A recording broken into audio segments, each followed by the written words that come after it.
In the name of the Father, and the Son, and the Holy Spirit. Good morning, everyone. A number of years ago, a young Goya-aged boy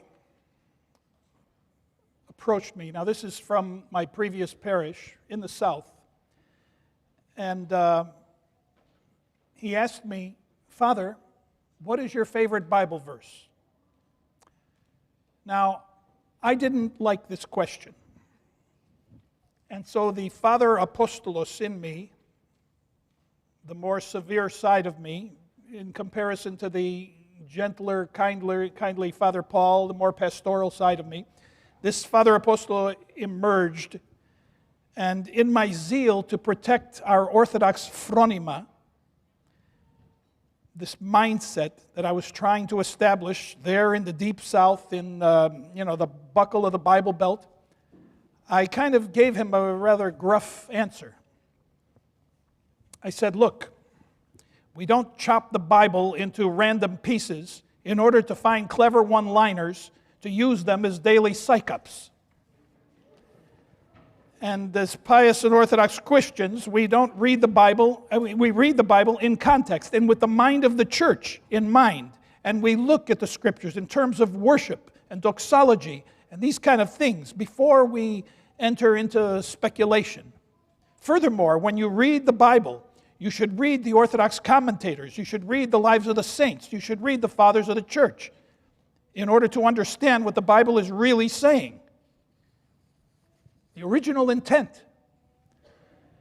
And after this tirade, the young boy innocently looked up to me and he said, "I know, but what is your favorite Bible verse?"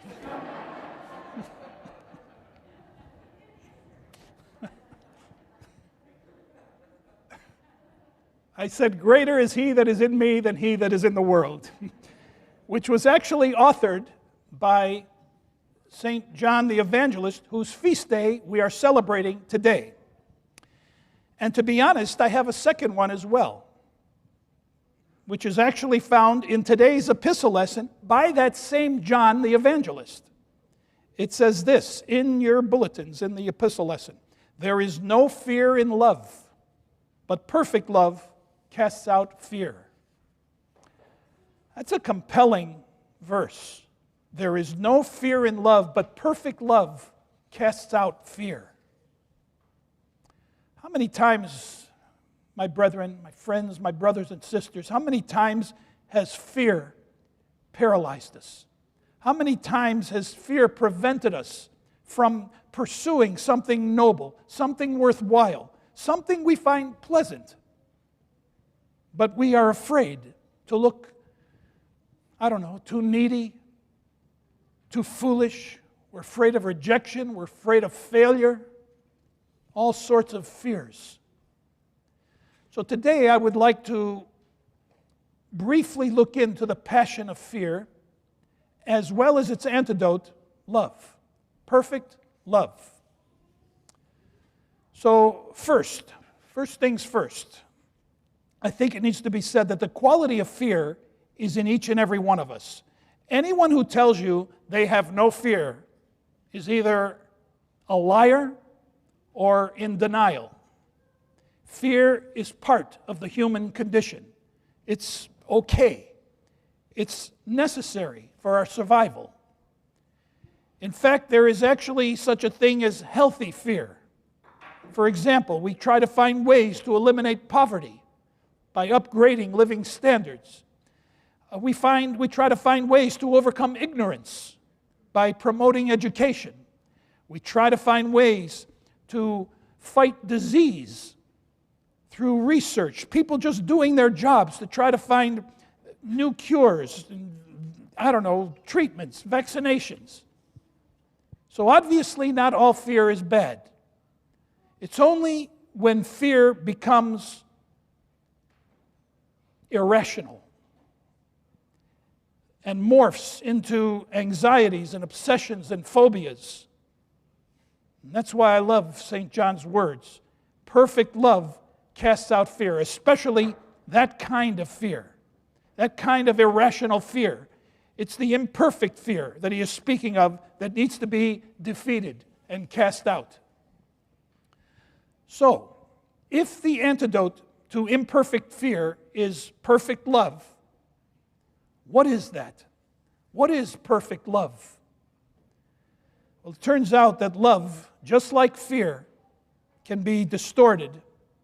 It too has many aspects to it, just like fear. A long time ago, I read an article on the chemistry of love. And it seems that much of what we call love today can be explained by science. The emotions of love are sensationalized in the entertainment industry. Excitement, emotion, eroticism, sweaty palms, pounding of the heart. All these things are functions of the brain.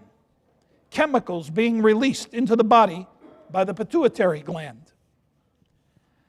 Now, I am in no way disrespecting or disregarding this kind of love. Even the scriptures and the hymns of the church speak to this romantic and erotic love. Here, the bridegroom service, the bridal chamber during Holy Week, describing the bridegroom and the church as his bride. It's the language of romance. These words are not from some cheap novel that I'm about to read. It's from Saint Solomon, from the Song of Songs in the Old Testament. How beautiful are you, my love. How your eyes shine. How your hair dances. Your teeth so white like pearls. Your lips like a scarlet ribbon. Your neck like a tower, round and smooth. Your love delights me, my sweetheart, my bridegroom, my bride. This kind of love, perhaps it waits for us. This is the kind of erotic eros, divine eros, that awaits us on the other side of life, perhaps. But let's face it, let's be honest. On this side of life, with its day-to-day grind and radical unfulfillment, this kind of love eventually mellows and wears off. It's short-lived. And perhaps that's to our benefit. Because in our brokenness, these kind of powerful emotions can produce within us also dark passions, lust, obsession, the desire to control others. So at some point, perfect love must move beyond science and become a matter, and not just a matter of chemistry, but a matter of character. A function, not just of the brain, but of the heart, of the will. Perfect love cannot depend on feelings. Our moods change at the drop of a hat. Our feelings fluctuate. You have perfect connection, intimacy, and attunement at one moment, and then the next, we find ourselves looking at the other and saying, how can you be so cruel?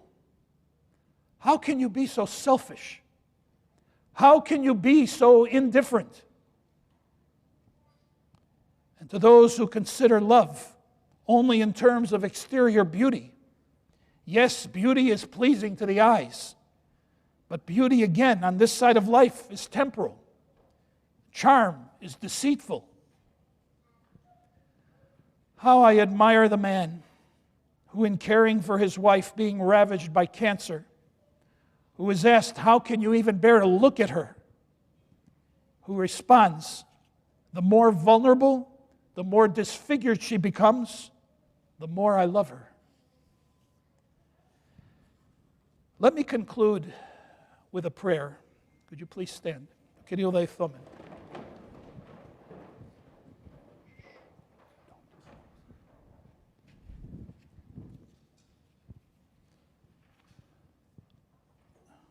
O God, our God, who first loved us, educate our fears, shine in our hearts, enlighten our minds, rule our senses, so we may cast out unholy, unhealthy fear and walk in the way of perfect love. For you are perfect love. You are the source of love. You are light. May we be worthy to delight you in your unapproachable light, Lord. For you are our God, and to you we give glory. Father, Son, and Holy Spirit, now and forever, and to the ages of ages. Amen.